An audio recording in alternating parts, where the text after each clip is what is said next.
नमस्कार साथियों, जानवी आईटीआई के ऑफिशियल यूट्यूब चैनल पर आप सभी का एक बार फिर से तहे दिल से बहुत बहुत स्वागत है। जिन साथियों तक ये वीडियो पहुंच पा रहा है सभी इस वीडियो को पूरा देखिए, अपने सभी साथियों में वीडियो को शेयर कर दीजिए। यह थी हमारी घिसी-पिटी लाइन जो कि बहुत अच्छी है, इस बात पर अमल ज़रूर करना, ठीक है। आज की जो हमारी क्लास है एमआई मीटर की क्लास होने वाली है। इससे पहले हमने पीएमएमसी के लिए और उसके पहले हमने टॉर्क वगैरह पढ़े। तो ये जो हमारी क्लास होने वाली है मेजरिंग इंस्ट्रूमेंट की थर्ड क्लास होने वाली है, जिसके अंदर हम एमआई मीटर को अच्छे से क्लियर करने वाले हैं। तो आप सभी से निवेदन है कि जो भी यहाँ पर साथ में बैठे हैं, जो भी लोग बैठे हैं, अगर कोई चीज़ समझ में नहीं आई तो उसको कॉपी में नोट कर लीजिएगा, और जो चीज़ें नई सीखने को मिल रही है उनको कॉपी में लिखते जाइएगा, ठीक है। और लास्ट में आप मेरे से पूछ सकते हैं कि सर ये चीज़ दोबारा बताइए, ये चीज़ें हमें समझ में नहीं आई। और अगर आपके कोई चीज़ समझ में नहीं आती है, कमेंट बॉक्स में कमेंट डाल दीजिएगा कि साहब हमारी ये चीज़ समझ में नहीं आई, दोबारा समझाइए, तो आपके लिए दोबारा से वीडियो बनाया जाएगा। चलिए आरंभ करते हैं।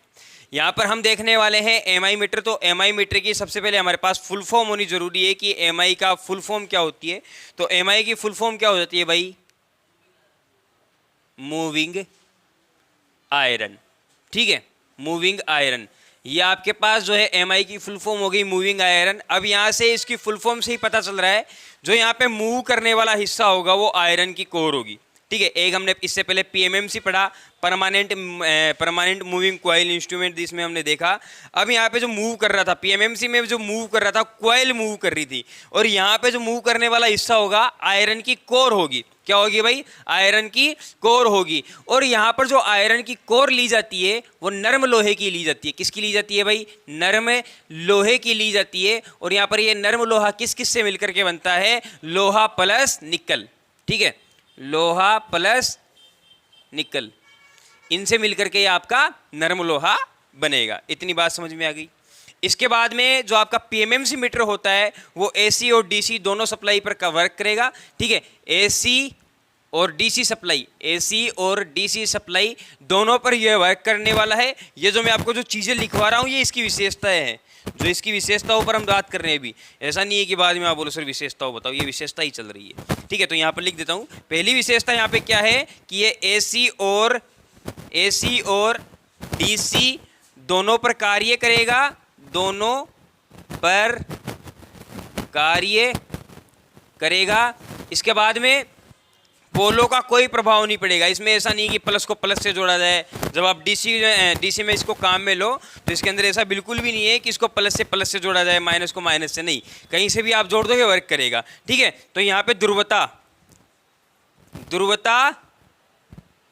कोई मायने नहीं रखती, कोई मायने नहीं रखती, मतलब आप इसको किसी भी प्रकार से जोड़ सकते हैं।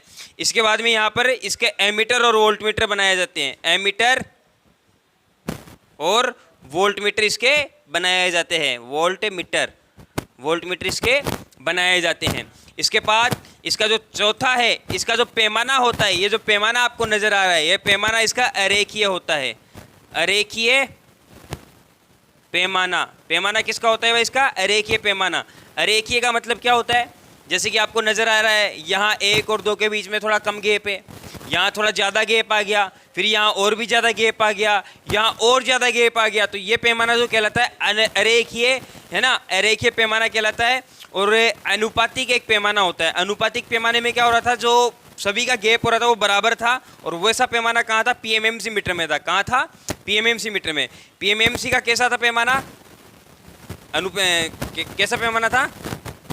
अनुपातिक पैमाना था, ठीक है। अनुपातिक पैमाने में क्या हो रहा था, जो बीच का गैप है सभी के बीच में बराबर था। यहाँ पे अरेखीय मतलब यहाँ के जो पैमाने हैं सभी के बीच में जो गैप होगा अलग अलग गैप होगा।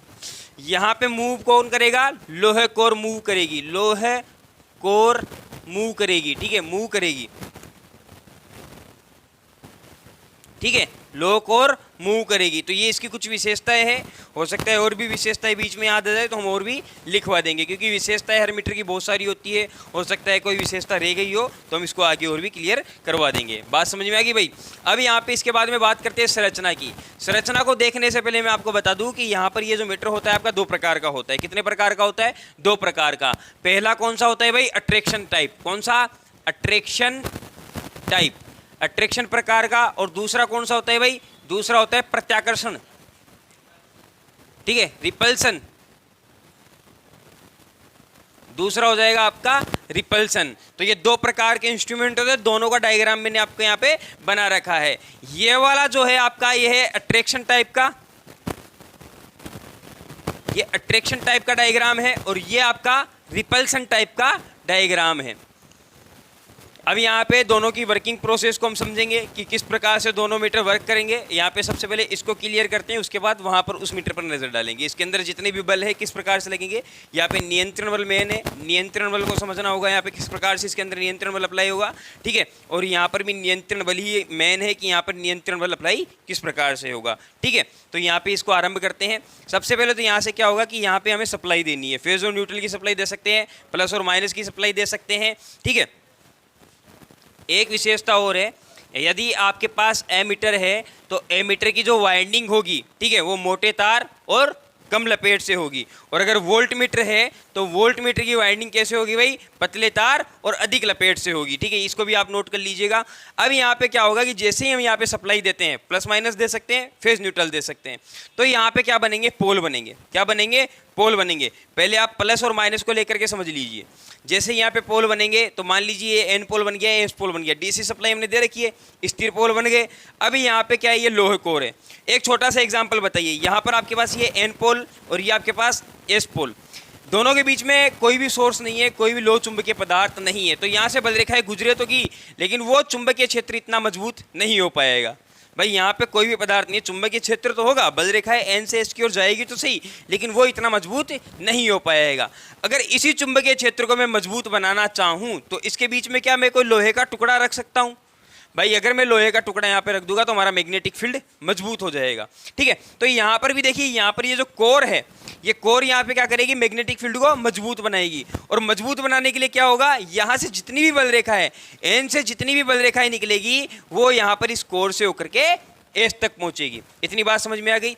यहाँ पर देखिए एस तक पहुंच रही है, तो बल रेखा का रास्ता किसने पूरा किया, कोर ने पूरा किया। अब इसी दौरान क्या होगा, ये कोर सीधा होने की कोशिश करेगी। भाई कोर अभी तिरछी है, ठीक है, तो ये कोर सीधा होने की कोशिश करेगी। तो यहाँ से जैसे मान लो कि पॉइंटर 3.3 पे है अभी, तो 3.4 पे पॉइंटर जाएगा। शुरुआत में तो हालांकि ये 0 पर रहता है, लेकिन ये 0 से आगे की ओर बढ़ेगा। यहाँ पर ये 0 से आगे की ओर किसके कारण बढ़ा, 0 से आगे कौन से टॉर्क के कारण बढ़ा, विक्षेपण टॉर्क के कारण बढ़ा। अब ये जो विक्षेपण टॉर्क है किसके कारण लगा, विद्युत धारा के प्रभाव के कारण, ठीक है, विद्युत धारा के प्रभाव के कारण ये टॉर्क लगा। विक्षेपण टॉर्क समझ में आया, ये समझ में आ गया कि सप्लाई जाते ही यहाँ पर ये किस प्रकार से वर्क करेगा। अट्रैक्शन टाइप में समझ में आया कि इस कोर को यहाँ पे एस पोल अट्रैक्ट कर रहा है, समझ में आ रहा है। इस पीछे वाले पोल को ये एन पोल अट्रैक्ट कर रहा है, ये हो गया अट्रैक्शन टाइप, ठीक है। अट्रैक्शन टाइप में इतना ध्यान रखना है, अट्रैक्शन टाइप की वर्किंग प्रोसेस इतनी है। इसके बाद में विक्षेपण बल हमने समझ लिया कि विक्षेपण बल यहाँ पे किस प्रकार से अप्लाई हुआ है। इसके बाद में नियंत्रण बल, नियंत्रण बल के लिए यहाँ पे गुरुत्वीय नियंत्रण प्रणाली काम में ली जाएगी। मोस्ट इंपोर्टेंट क्वेश्चन, इसको याद रखना, ठीक है, पूछा जा सकता है कभी भी कहीं भी। गुरुत्वीय नियंत्रण प्रणाली, ठीक है भाई। यहां पर जो अट्रैक्शन टाइप का जो तुम्हारा मीटर होगा, इसके अंदर नियंत्रण प्रणाली के लिए गुरुत्वीय नियंत्रण प्रणाली काम में ली जाएगी। और गुरुत्वीय नियंत्रण प्रणाली में अपन क्या करते हैं, पीछे की ओर वजन लटकाते हैं। क्या लटकाते हैं भाई, वजन लटकाते हैं। तो यहां पर हमने ये वजन लटका लिया है। अब यहां पे ये इसको क्या करेगा, नियंत्रण करेगा। और जब भी जहां पर भी गुरुत्वीय नियंत्रण प्रणाली काम में ली जाती है, उसका प्रयोग हमेशा ऊर्ध्वाधर स्थिति में किया जा सकता है। मीटर का प्रयोग कैसे किया जाएगा, ऊर्ध्वाधर स्थिति में, ठीक है। मीटर का प्रयोग केवल ऊर्ध्वाधर स्थिति में कर सकेंगे। तो एमआई टाइप का जो आपके पास अट्रैक्शन टाइप का मीटर है, उसका प्रयोग हमेशा ऊर्ध्वाधर स्थिति में किया जाएगा। क्वेश्चन इस तरह से नहीं आएगा कि जहां पर गुरुत्वीय नियंत्रण प्रणाली काम में ली जा रही है, उस मीटर का प्रयोग कैसी स्थिति में किया जाएगा। क्वेश्चन ऐसे आएगा कि अट्रैक्शन टाइप का तुम्हारा एमआई मीटर है, उसका प्रयोग कौन सी स्थिति में किया जाएगा, तो हमेशा ऊर्ध्वाधर स्थिति में किया जाएगा। बात समझ में आ गई। तो इस मीटर का प्रयोग ऊर्ध्वाधर स्थिति में ही किया जाएगा। यह था यहाँ पे नियंत्रण प्रणाली, जो कि मोस्ट इंपोर्टेंट थी। यहाँ पर यही याद रखना है कि अट्रैक्शन टाइप का जो हमारा मीटर होगा, उसके अंदर हम गुरुत्वीय नियंत्रण प्रणाली काम में लेंगे और इसका प्रयोग हम ऊर्ध्वाधर स्थिति में करेंगे। सबसे मोस्ट इंपोर्टेंट है, यह समझ लीजिए कि इस मीटर को हम पढ़ ही नियंत्रण प्रणाली के लिए रहे, इतना समझ लीजिए बस, ठीक है। इसके बाद में बात आती है अवमंदन प्रणाली की। अवमंदन में ज्यादा कुछ नहीं है। अवमंदन के लिए हम कहाँ मिलेंगे? वायु घर्षण अवमंदन प्रणाली। कौन सी प्रणाली भाई? वायु घर्षण अवमंदन प्रणाली। यहाँ पे आपके पास पिस्टन है, यहाँ से जैसे जैसे पॉइंटर आगे जाएगा तो पिस्टन अंदर जाएगा, ठीक है। ये आपकी कौन सी प्रणाली होगी? वायु घर्षण अवमंदन प्रणाली। तो अवमंदन के लिए, ठीक है, अवमंदन के लिए कौन सी काम ले रहे भाई? वायु घर्षण अवमंदन प्रणाली। वायु घर्षण अवमंदन प्रणाली यहां पर और यहां पर दोनों में वायु घर्षण अवमंदन प्रणाली काम में लेनी है, ध्यान रखना, ठीक है। और ये जो विक्षेपण बल है ये विद्युत धारा के प्रभाव के कारण उत्पन्न होगा। यहाँ पर भी वो तो आपको मैंने पहले ही बता दिया, जब विक्षेपण बल पढ़ाया तभी मैंने बता दिया था कि यहाँ पर कोई भी मीटर हो उसके अंदर विक्षेपण बल जो लगेगा विद्युत धारा के प्रभाव के कारण ही लगेगा। और यहाँ पर विद्युत धारा के कौन से प्रभाव के कारण लग रहा है? चुंबकीय प्रभाव के लग रहा है। चुंबक का एक कौन सा प्रभाव आपको नजर आ रहा है? यहाँ पे अट्रैक्शन टाइप का नजर आ रहा है, ठीक है। कौन सा प्रभाव? ये अट्रैक्शन टाइप चुंबकीय प्रभाव है। और यहाँ पे कौन सा हो जाएगा? रिपल्सन टाइप चुंबकीय प्रभाव हो जाएगा। बात समझ में आ गई? ये मीटर तुम्हारा कंप्लीट हो गया। इस मीटर में हमने देख लिया कि विक्षेपण बल कैसे अप्लाई हो रहा है। इस मीटर में हमने देखा नियंत्रण बल कैसे अप्लाई हो रहा है। इस मीटर में हमने देखा गुरुत्वीय नियंत्रण प्रणाली क्या होती है। कौन सा वाला? कौन सा? वायु घर्षण अवमंदन प्रणाली। हाँ, क्या होता है कि यहाँ से विक्षेपण बल जो होगा इस पॉइंटर को 0 से आगे की ओर बढ़ाएगा, लेकिन यहाँ से नियंत्रण बल क्या करेगा? इसको वापस कहाँ लाएगा? शून्य पर लाने की कोशिश करेगा।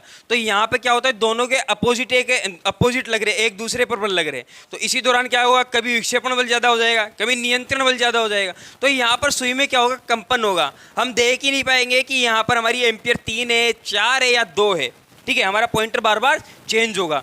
अब इसी को क्या करना है? इसी को हमें 3 पर स्थिर रखना है, या जितनी एम्पियर है वहीं पर अगर हमें स्थिर रखना है तो वहां पर फिर अवमंदन बल हमारे लगाना पड़ता है। कौन सा बल लगाना पड़ता है? अवमंदन बल। हाँ, उसी पर आ रहा हूँ, है ना। तो यहाँ पर अवमंदन बल लगाने के लिए 3 प्रणाली काम में ली जाती है। पहली होती है वायु घर्षण, दूसरी होती है एडी धारा प्रणाली, और तीसरी कौन सी हो जाती है भाई? द्रव्य घर्षण अवमंदन प्रणाली, ठीक है। द्रव्य घर्षण अवमंदन प्रणाली। तो यहाँ पे हम कौन सी ले रहे? वायु घर्षण अवमंदन प्रणाली। अब वायु घर्षण अवमंदन प्रणाली में क्या होता है कि यहाँ पे एक पिस्टन होता है। क्या होता है भाई? ये पिस्टन होता है। और ये पिस्टन की संरचना में आपको बताऊं तो पिचकारी या इंजेक्शन से मिलती जुलती होती है। कैसी होती है? पिचकारी या इंजेक्शन से मिलती जुलती होती है। अब मान लो कि ये पॉइंटर आपका आगे पीछे हो रहा है, तो यहाँ से ये वाला हिस्सा भी तो आगे पीछे होगा। भैया आगे की ओर जाएगा तो ये पीछे की ओर जाएगा, और जब ये पीछे की ओर जाएगा तो यहाँ पर जो पिस्टन इसके अंदर अटका हुआ है ये धीरे धीरे पीछे आएगा। ऐसा थोड़ी है कि इसको फड़फड़ाने देगा। अब फड़फड़ाने थोड़ी देगा भाई, इंजेक्शन है, इंजेक्शन जब लगता है तो आराम आराम से धीरे धीरे लगता है। ऐसा थोड़ी कि अचानक से इंजेक्शन में जो पीछे पिस्टन आता है तो अचानक से चला जाता है, नहीं, वो धीरे धीरे जाता है। तो यहाँ पर भी क्या होता है कि ये धीरे धीरे अंदर की ओर बाहर होता है। इसीलिए क्या होता है कि यहाँ पे ये कंपन नहीं कर पाता पॉइंटर। हमारी सुई जो है, पॉइंटर जो है, एक जगह स्थिर होता है। बात समझ में आ गई? अवमंदन प्रणाली इस तरह से इसके अंदर लगी है। अवमंदन की 3 प्रणालियां होती है। तीनों प्रणालियों में से यहाँ पे कौन सी प्रणाली लग रही है? वायु घर्षण अवमंदन प्रणाली। ये भी क्वेश्चन है, आ सकता है, याद रखना। इसके बाद में ये कंप्लीट हुआ। अभी यहाँ पे बात करते हैं हम, कौन सा है हमारे पास? Repulsion type. रिपल्सन टाइप में क्या होगा कि यहाँ से जैसे ही हम इस वाइंडिंग के अंदर सप्लाई देंगे, ठीक है, वही सेम रूल है। अगर आपका मीटर एमीटर है तो वाइंडिंग आपकी मोटे तार कम लपेट से होगी, ठीक है। और मीटर अगर वोल्टमीटर है तो वाइंडिंग आपके पतले तार अधिक टर्नों से होगी, ठीक है। अब यहाँ से हम क्या कर रहे हैं? एक सेकंड, यहाँ पे एक चीज रह गई। अभी तो हम प्लस और माइनस ही दे रहे थे, अब हम यहाँ पे फेज और न्यूट्रल देके देखते हैं। भाई जब हम यहाँ पे फेज और न्यूट्रल देंगे तब क्या होगा? अब आप बोलोगे सर बार बार पोल चेंज हो गए। भाई यही बोलोगे ना, पोल चेंज हो गए। अरे भाई पोल चेंज हो गए तब भी बल रेखा यहाँ से यहीं जाएगी और यहाँ से यहीं जाएगी। कुछ भी हो, हमारे पास सोर्स तो आपके पास यही है ना, लो कोर ही है ना, तो यहीं से जाएगी लो कोर के अंदर से। तो यहाँ पे इसीलिए इसको एसी और डीसी दोनों पर हम काम में ले सकते हैं। भाई बल रेखा तो हमेशा यहाँ इसी जगह से जाएगी, हमेशा बल रेखा तो इसके अंदर अंदर से ही गुजरेगी। तो इसको तो सीधा होना ही होना है, चाहे कुछ भी हो जाए। ये तो आपकी लो कोर है, इसको तो सीधा होना ही होना है। इसीलिए हम यहाँ पे क्या करते हैं, इसको एसी और डीसी दोनों पर काम में ले सकते हैं। अच्छा, पीएमएमसी मीटर के अंदर ऐसा क्या हो रहा था? पीएमएमसी मीटर के अंदर ऐसा क्या हो रहा था जो कि हम इसको एसी और डीसी, स्थायी चुंबक की हमें आवश्यकता थी, ठीक है, इसीलिए वहाँ पर इसके हमें सिर्फ और सिर्फ डीसी पर काम मिल रहे थे। अब वहाँ पे एक चीज़ और, एक सवाल आपने किया नहीं, आपको करना चाहिए था कि यदि सर हम वहाँ पर पोलरिटी चेंज कर देते हैं तो वहाँ पर क्या प्रभाव पड़ेगा? भाई पोलरिटी मतलब प्लस को अगर माइनस से माइनस को प्लस से जोड़ देते तो फिर मीटर पे क्या प्रभाव पड़ेगा। पीएमएमसी मीटर की बात कर रहा हूँ। पीएमएमसी मीटर के अंदर जब भी आप पोलरिटी चेंज करोगे तो मैग्नेटिक फील्ड की डायरेक्शन चेंज होगी, और मैग्नेटिक फील्ड की डायरेक्शन अगर चेंज होगी तो आपका पॉइंटर आगे जाने की बजाय पीछे की ओर धकेलेगा, मतलब जीरो से भी नीचे आने की कोशिश करेगा। ठीक है, ये होगा वहां पर। बात समझ में आ गई? ठीक है, तो वहां पर पोलरिटी चेंज करने से ये फर्क पड़ेगा पीएमएमसी मीटर के अंदर। यहाँ पोलरिटी आप चेंज कर सकते हैं, पोलरिटी चेंज करने से कोई प्रभाव नहीं पड़ेगा। यहाँ एन पोल बने या एस पोल बने कोई प्रभाव नहीं पड़ेगा, यहाँ एन पोल बनेगा एस पोल बनेगा कोई प्रभाव नहीं पड़ेगा। पोलरिटी चेंज आप यहाँ पे कर सकते हैं। एन को एस से जोड़ सकते हैं, एस को एन से जोड़ सकते हैं, पी को पी से जोड़ सकते हैं, एन को जैसे आप प्लस माइनस जैसे करना चाहिए जोड़ सकते हैं। समझ में आ गई बात? ये मीटर कंप्लीट हुआ। कौन सा है? Attraction type complete. अब इसके बाद में बात आती है रिपल्सन टाइप की। देखिए, जैसे ही मैं यहाँ से फेज और न्यूट्रल की सप्लाई देता हूँ या प्लस और माइनस की मैं सप्लाई देता हूँ, ठीक है, प्लस और माइनस की देते हैं, प्लस और माइनस की सप्लाई देता हूँ, तो यहाँ पे एक और बनेगा हमारे पास एन पोल और दूसरी ओर बनेगा हमारे पास एस पोल। ठीक है, अब यहाँ पे एक बार बताओ मेरे को, ये जो पूरा हिस्सा है ये पूरा एन पोल बना है भाई, पूरा एन पोल बना है ना। ऐसा थोड़ी है कि ये एन बन गया ये एस बन गया, ऐसा थोड़ी है, पूरा एन बना है। यहाँ से भी ये पूरा एस बना है, तो यहाँ पे इसके पास में जो ये वाला पोल है ये भी एस बनेगा, ये भी एस बनेगा, ये इधर वाले एन बन जाएंगे दोनों, ये भी एन बन जाएगा। अब यहाँ पे क्या होगा कि यहाँ पे ये जो आपकी ये वाली ब्लेड है ना, ये स्थिर नहीं है। ऊपर वाली तो स्थिर है, ये तो फिक्स है, ये हिलेगी नहीं। ये वाली जो कॉइल है, जो ये वाली पत्ती आपकी, ये जो ब्लेड है, ये क्या है? स्थिर नहीं है, ये मूवेबल है। यहाँ पे हमने क्या कर रखी है? पिवेट कर रखी है। और पिवेट क्या होती है भाई? एक कील होती है जो कि थोड़ा गैप रखती है पत्ती के अंदर, और ये आपकी ब्लेड जो है इस तरह से आगे पीछे हो सकती है। ठीक है, ये होता है इसके अंदर, आगे पीछे होगी, इस तरह से लगाया जाता है, ये आगे पीछे हो सकती है। अब जैसे ही इसके अंदर सप्लाई जाएगी, यहाँ पे एन पोल बनेंगे, यहाँ पे एस पोल बनेंगे। एस पोल है, एस पोल है। रिपल्सन, ठीक है, यानी प्रत्याकर्षण, ये क्या करेगा? एक दूसरे को दूर भेजेंगे। तो ये वाला जो एस पोल है ये जीरो से आगे की ओर बढ़ेगा, बढ़ गया, तो इस तरह से ये दूर जाते हैं। बात समझ में आई? इसकी वर्किंग प्रोसेस समझ में आई, कार्य प्रणाली समझ में आ गई। अब इसके अंदर टॉर्क पर बात करेंगे कि इसके अंदर टॉर्क कैसे अप्लाई होगी। विक्षेपण टॉर्क इसके अंदर किसके कारण उपलब्ध हुआ? विद्युत धारा के प्रभाव के कारण हो गया। ठीक है, विक्षेपण टॉर्क पे हम ज्यादा बात भी नहीं करते क्योंकि वो नॉर्मल है, सप्लाई जाते ही हो जाता है। इसके बाद में है नियंत्रण प्रणाली। इसके अंदर जो नियंत्रण प्रणाली काम में ली जाएगी, स्प्रिंग नियंत्रण प्रणाली काम में ली जाएगी। कौन सी प्रणाली काम में ली जाएगी भाई? यहाँ पे स्प्रिंग लगी हुई होती है। ठीक है, स्प्रिंग नियंत्रण प्रणाली काम में ली जाएगी। इस मीटर का प्रयोग हम कैसे भी कर सकते हैं, ऊर्ध्वाधर कर सकते हैं, क्षैतिज कर सकते हैं। तो एमआई मीटर का वह कौन सा मीटर है जिसका प्रयोग हम किसी भी स्थिति में कर सकते हैं? तो वह मीटर आपका रिपल्सन टाइप मीटर है। बात समझ में आ गई? रिपल्सन टाइप मीटर को आप ऊर्ध्वाधर लगा लीजिए, क्षैतिज लगा लीजिए, 60 डिग्री पे लगाइए, 30 डिग्री पे लगाइए, कोई प्रभाव नहीं पड़ेगा, क्योंकि यहाँ पे जो है नियंत्रण कौन कर रहा है? इसको स्प्रिंग कर रही है। अब यहाँ पे क्या था? जो वेट था, वेट इसको नियंत्रण कर रहा था। अगर मैं इस वेट को इस तरह से लटका के रखूंगा तभी तो यहाँ पे गुरुत्वाकर्षण बल लगेगा, तभी तो यहाँ पे ये बल काम करेगा। अगर मैं इसी वेट को इस तरह से कर दूं तो यहाँ पे गुरुत्वाकर्षण बल कैसे लगेगा? नहीं लगेगा। ठीक है, इस तरह से ये सुई आपकी होगी। इसीलिए ये स्थिति कौन सी है? ये क्षैतिज स्थिति है। तो यहाँ पर जब यहाँ पर ये वेट लगाया जा रहा है तो हम इसको क्षैतिज स्थिति में काम में ही नहीं ले सकते, इसको हमें ऊर्ध्वाधर स्थिति में काम में लेना है। वजन हमारा नीचे लटका हुआ होना चाहिए ताकि ये मूव कर सके। ठीक है, समझ में आ गई बात? इसीलिए इसका प्रयोग हम कैसे करते हैं? ऊर्ध्वाधर स्थिति में करते हैं। इसका प्रयोग हम कैसे भी कर सकते हैं क्योंकि यहाँ पर हमने वेट नहीं लगाया। स्प्रिंग जो है हर परिस्थिति में काम करेगी, बस थोड़ा सा इन दोनों के अंदर है। इसकी जो आयु है थोड़ी कम होती है, इसकी आयु जीवन काल तक होती है। जब तक मीटर है तब तक इसकी आयु रहेगी, क्योंकि वेट कभी भी खराब नहीं होता। स्प्रिंग टाइट होने से और ढीले होने से खराब हो जाती है। ठीक है, चेंज कर सकते हैं लेकिन कौन तो मीटर को खोलेगा, इसलिए बढ़िया मैं बता रहा हूँ जीवन काल। इसके अंदर इसको रिपेयरिंग की जरूरत नहीं है। इसके मतलब नियंत्रण बल में, नियंत्रण बल इसके अंदर हमेशा रहेगा। इसके अंदर स्प्रिंग खराब हो जाती है। तुम्हें पता है ये जितने मीटर अपने पास होते हैं ये स्प्रिंग वाले होते हैं, तो इसके अंदर क्या होता है? नियंत्रण बल ज़्यादातर खराब हो जाता है, तो पॉइंटर जो है स्थिर ही नहीं हो पाता। समझ रहे हो?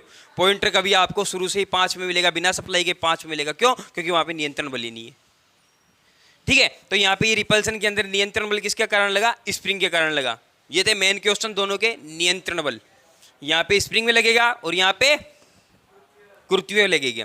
समझ में आ गया? नियंत्रण बल कंप्लीट हो गया। अब यहाँ पे सेम वही प्रोसेस है।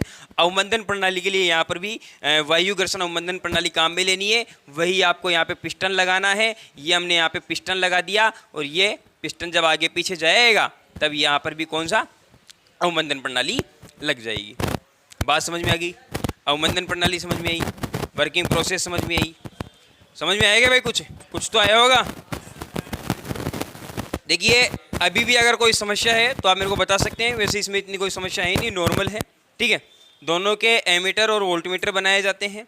एमीटर कैसे बनेगा, वोल्टमीटर कैसे बनेगा, वो मैंने बता दिया। अब नेक्स्ट जो क्लास होगी एमीटर और वोल्टमीटर ही हम इसमें पढ़ेंगे, जिसके अंदर हम वोल्टमीटर और एमीटर का संपूर्ण ज्ञान लेंगे। ठीक है, बात समझ में आ गई? अभी के लिए इतना ही काफ़ी है, मिलते हैं इसी प्रकार के धमाकेदार वीडियो में फिर से। धन्यवाद साथियों।